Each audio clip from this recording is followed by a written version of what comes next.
Bonjour à tous, ici Pauline Roche. Bienvenue sur ma chaîne dédiée à la santé et aux avancées fascinantes en biotechnologie. Si vous êtes curieux de découvrir comment ces innovations transforment notre bien-être et notre avenir, n'hésitez pas à vous abonner pour ne rien manquer. Prêt à en savoir plus? Bonjour Allons-y! à tous, aujourd'hui, je vais aborder un sujet très touchant et important.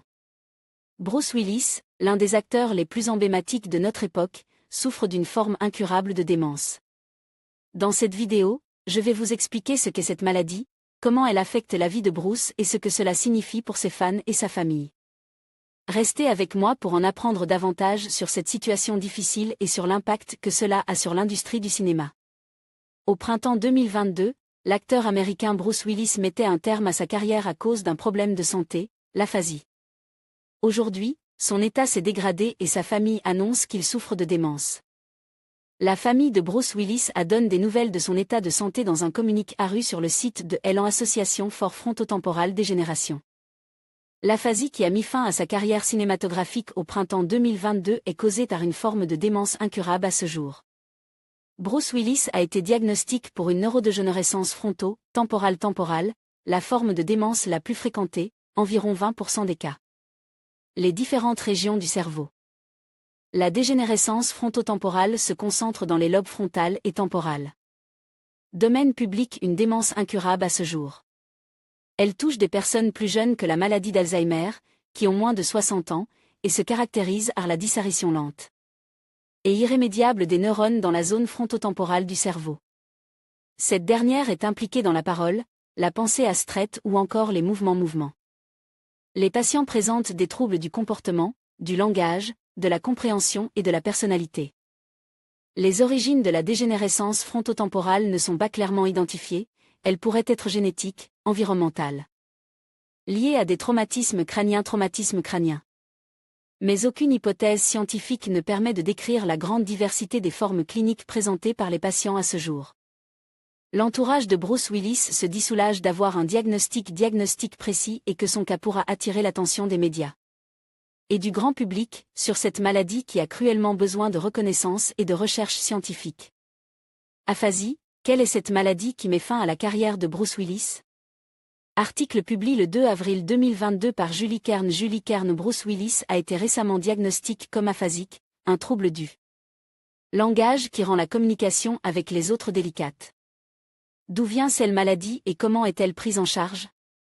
L'annonce a fait le tour des réseaux sociaux. Bruce Willis, célèbre acteur américain de 67 ans, met fin à sa carrière cinématographique, à cause d'un problème de santé, plus précisément une aphasie récemment diagnostiquée.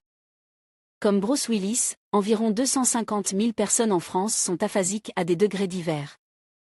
L'aphasie est une perte totale ou partielle du langage consécutive à une lésion cérébrale.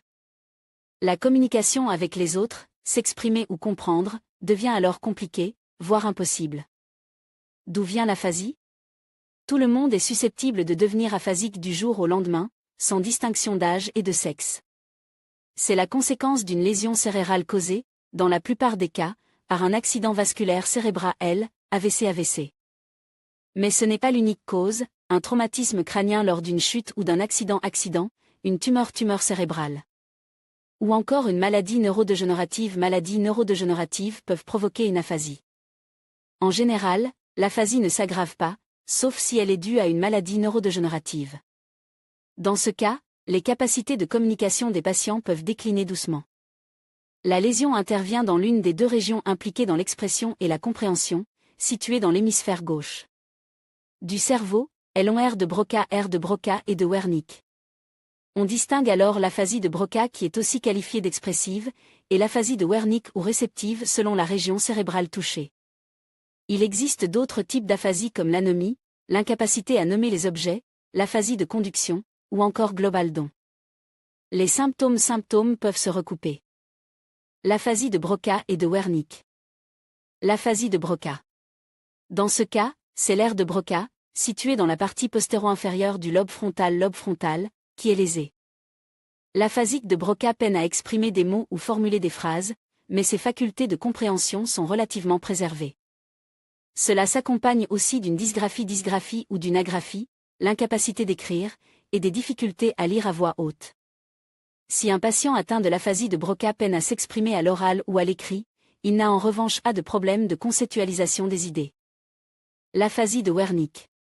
Cette forme d'aphasie est caractérisée par une lésion dans l'aire de Wernicke, localisée plus en arrière dans le cerveau, dans le lobe temporal. Les symptômes différents de ceux de l'aphasie de Broca. Ici, les patients peinent à identifier des mots, des images ou des sons. En revanche, ils n'ont aucune peine à s'exprimer, mais les phrases qu'ils produisent n'ont aucun sens. Ils n'ont pas conscience que ce qu'ils disent est incompréhensible pour leurs interlocuteurs. L'aphasie de Wernicke s'accompagne aussi de problèmes de lecture et d'écriture où les patients ont tendance à buter sur les mots ou faire beaucoup de fautes. L'aire de Broca et l'aire de Wernicke localisées sur le cerveau. Extrait de Journal of Anatomy, 2000 diagnostiquer et prendre en charge l'aphasie. L'imagerie cérébrale est indispensable pour localiser la lésion cérébrale, estimer sa taille et comprendre son origine. Le patient peut alors passer un scanner ou un IRM. Des tests complémentaires permettent d'identifier les déficits du patient. Les médecins peuvent lui demander de parler spontanément, de nommer des mots, d'écrire et de lire, de reconnaître des objets ou encore de répéter des phrases complexes. Le traitement de la lésion cérébrale peut s'avérer utile, mais la prise en charge se fait surtout chez l'orthophoniste. Si l'aphasie n'est pas mortelle, c'est un handicap lourd au quotidien et parfois mal compris. En plus de sa mission de sensibilisation, la Fédération nationale des aphasiques de France soutient les aphasiques et leurs proches dans leur réadaptation au quotidien. En conclusion, la nouvelle concernant la santé de Bruce Willis, qui souffre d'une forme incurable de démence, nous rappelle l'importance de la sensibilisation à ces maladies. Alors que nous admirons son héritage cinématographique, il est essentiel de soutenir les personnes touchées par des troubles cognitifs et de promouvoir la recherche pour de meilleures solutions. Restons unis dans notre compassion et notre compréhension face à cette réalité difficile. Merci de nous avoir rejoints pour discuter de ce sujet important.